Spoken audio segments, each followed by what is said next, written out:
I'm Jo, and I'm here to tell you about our very first Marella cruise. We went for 2 weeks over Christmas to the Caribbean on Marella Explorer, and I'm going to tell you all about it. From boarding our TUI flight at Manchester Airport, taking us to Bridgetown in Barbados, telling you about bonded luggage and how it works, our arrival at Barbados and the transfer to the cruise terminal, the immigration process in Barbados before getting on the ship, a tour of our junior suite with extra large balcony, and a sneak preview into the grand suite, and also taking a look at an inside cabin. Telling you a little bit about the restaurants on board, including the inclusive restaurants, plus the premium restaurants which come at an extra charge. I'll tell you a little bit about the excursions that we booked through Marella, and also a couple of the independent excursions that we did and the price differences. We'll also take a look at the e-bike tours and also Christmas on board, what it was actually like, the entertainment, and of course that all-important Christmas dinner. Our journey started at Manchester Airport, where we boarded our TUI Dreamliner flight to Bridgetown. Our luggage was bonded, which meant that once we checked in at Manchester, the next time we were going to see our cases were outside our cabin. We were lucky enough to get the emergency exit seat, so we had plenty of legroom.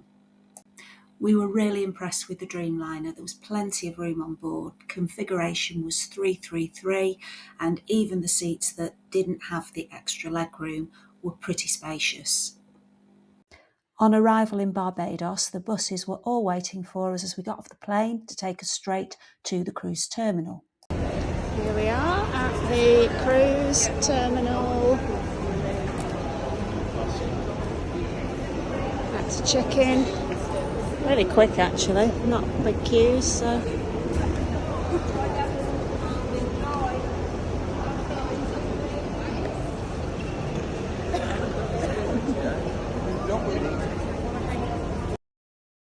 Once we cleared immigration and collected our cruise cards, we were on board. So we've arrived in our junior suite, and Mr. H is just taking his leg brace off because he's got a bad ankle. Yeah, good size. That's the sofa bed, the coffee machine over there, and fabulous big balcony. No hammock, but I'm presuming maybe they just put them away and, I don't know, bring them out for when you need them. We're just in Barbados, dark, nothing much to see. 2 sunbeds, really big, really pleased with the size of this. We were actually supposed to be on deck 12, which I presume is where our luggage is going to go to, because that's what it said on our luggage tags. And when we checked in, we're in a different cabin. It's still a junior suite, but we're on deck 10. My only slight disappointment so far is the big thing about junior suites is they rave about Clarins products, and I didn't bring any shampoo because they said that it was Clarins, and clearly it isn't. Don't know what make that is, never heard of it. But just slightly disappointed with that. I mean, what's that one there? That must be just a shower gel, but there's no sign of any Clarins products, unfortunately. But the bathroom's nice. It's a great shower, a lovely big shower. And yeah, plenty of storage, a fridge, which is good. I like a little fridge. There we go. We've got some drinks in there. Glasses, ice bucket. Absolutely loads of hanging space, and because we're here for 2 weeks, that is just life jackets. bits of shelving and a safe. Perfecto. Yeah, it's nice. Lovely.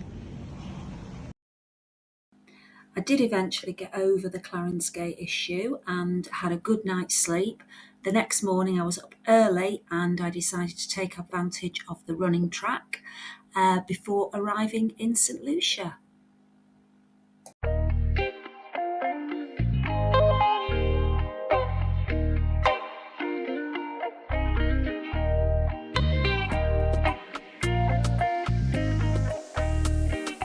Okay, so let's have a look at our itinerary.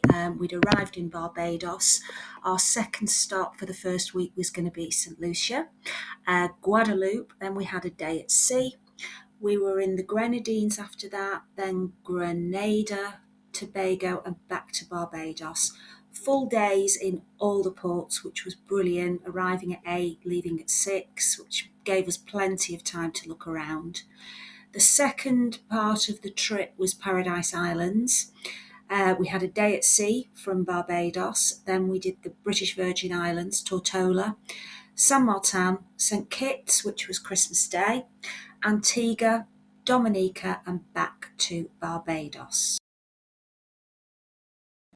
Our day in St Lucia we just spent relaxing on the ship just because we got in quite late and we didn't want to be rushing around. There were plenty of sunbeds everywhere as a lot of people were on tours. One of the main highlights for me were the e-bike tours. Marella offer these on a daily basis. They're £56 per tour. It's a guided tour. The bikes were in great condition. If you love cycling, it's a great way to see the island. Our guide Nick was fabulous. He was really informative. And on each tour, we got to stop at a beach for an hour to relax and swim.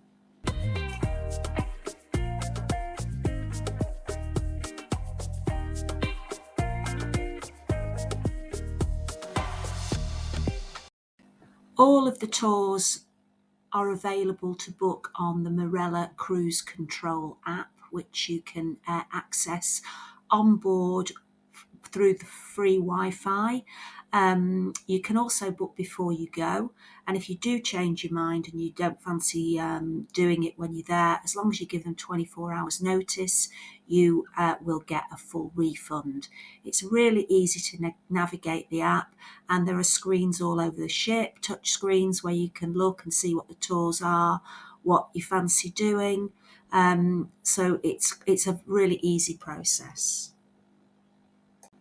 We did book a couple of tours before we left with TUI through the app, just simply because we weren't sure where we were going to be going and we didn't want to be in a situation where we couldn't get back to the ship. However, we did learn while we were there that the majority of the tours that TUI did were available by tour guides, official tour guides in most ports, and actually they were probably about half the price. So for a trip, for example, that was about £50 per person, you could probably get directly in the port for about $25 per person. So it is quite a saving if you do decide to use the tour guides when you arrive in port. And I think in future we would definitely do that. One of the trips we did that we booked through TUI was Tortola Land and Sea. This was a catamaran cruise around the British Virgin Islands, and then we did like a trolley bus around the coast. It was really good, and we would definitely recommend it.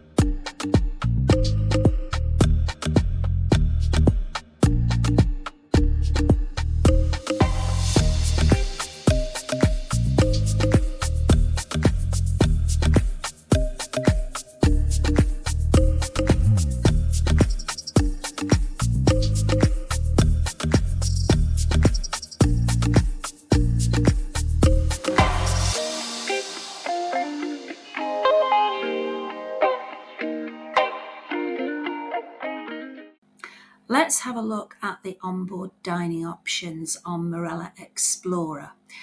The main restaurant is Latitude 52, and we went there a few evenings and also for breakfast.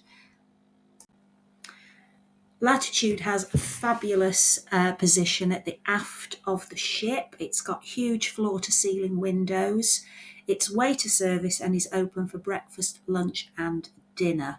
The food was good. I didn't have any complaints. I would say I had 2 meals in there that were mediocre. That was a chicken dish and also a fish dish. But other than that, we were impressed. Next, let's have a look at one of the specialty restaurants. Cora La is Pan-Asian cuisine, and it's got a really good menu featuring bespoke dishes created exclusively for Marella Cruises. We really enjoyed this. It came at a price of £36 per person, which we thought for a curry was a little bit on the expensive side. However, it was good.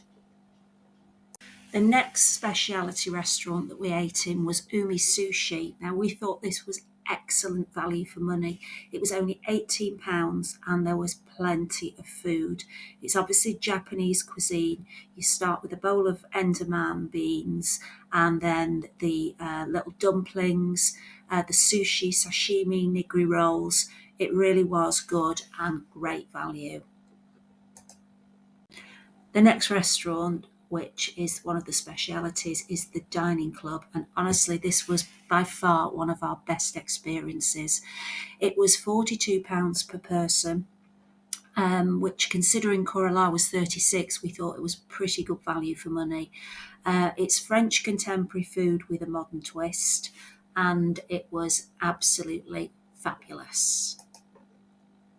The one mistake we did make on our first visit was we felt as though we needed to buy a bottle of wine. They do kind of put a bit of pressure on you to buy wine here, but honestly, you don't need to. The second time we went, we just got wine by the glass, and it was absolutely fine. In fact, it was the same wine as we'd paid for on the previous visit. We got a fabulous little starter, followed by lobster bisque. And then I had the duck breast and an absolutely gorgeous dessert. After Christmas carols on Christmas Eve, it was then time to get ready for the big day and the all-important Christmas dinner.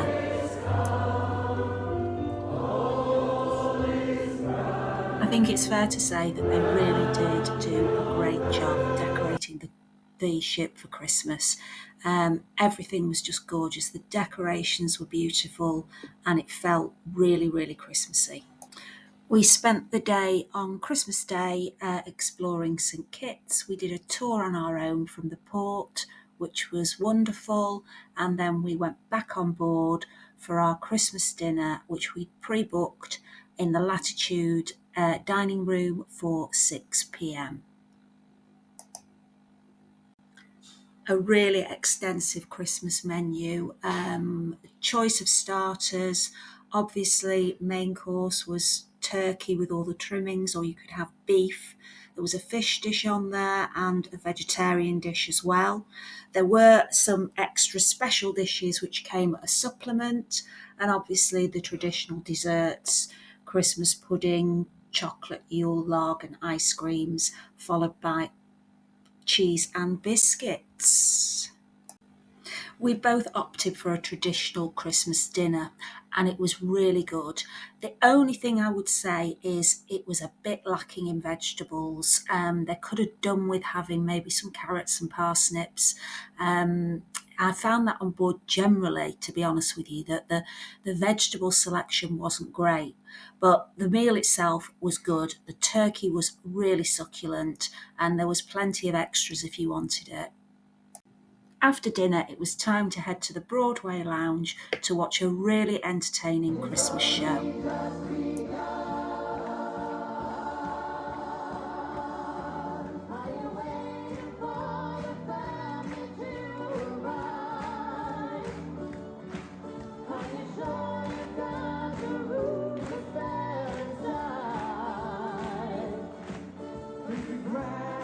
When we arrived back in our cabin, we had a lovely little gift waiting for us, a Marella Christmas bauble for our Christmas tree.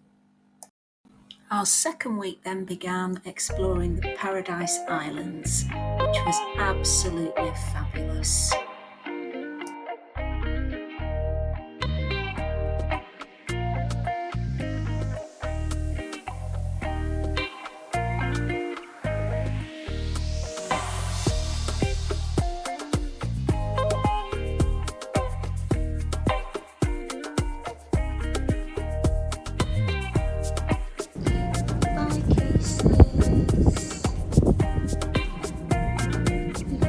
Luggage and it's all going tonight. So, au revoir. See you when we're home. Disembarkation was pretty straightforward. We'd already been through immigration in the morning, and it's time to get off and onto our buses back to the airport.